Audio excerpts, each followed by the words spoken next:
Првиот проект што ќе направаме, ќе имаме екипа од 10 различни екипи кои што ќе го мапираат градот и тотално ќе имаме контрола која улица треба да се закрпи, која улица да се поправи, кој тротоар. До сега може да видиме дека секоја улица е уништена, скоро, само нешто ново што се гради, тоа ново што се гради со 2-3 сантими, 4 сантими асфалт, наместо да биде по стандарди 15 или 10.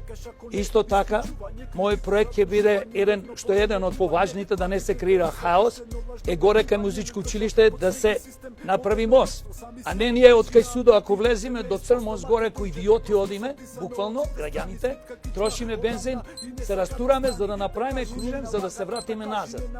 И мој трет проект ќе биде, ќе се борам на овие избори, се разбира, да се санираат за 72 часа дупките и све што треба. Ако немаме пари сите улици поново ново да ги асфалтираме, нека се тие покажат. Писмо или глава, црно или бело, курто или мурто.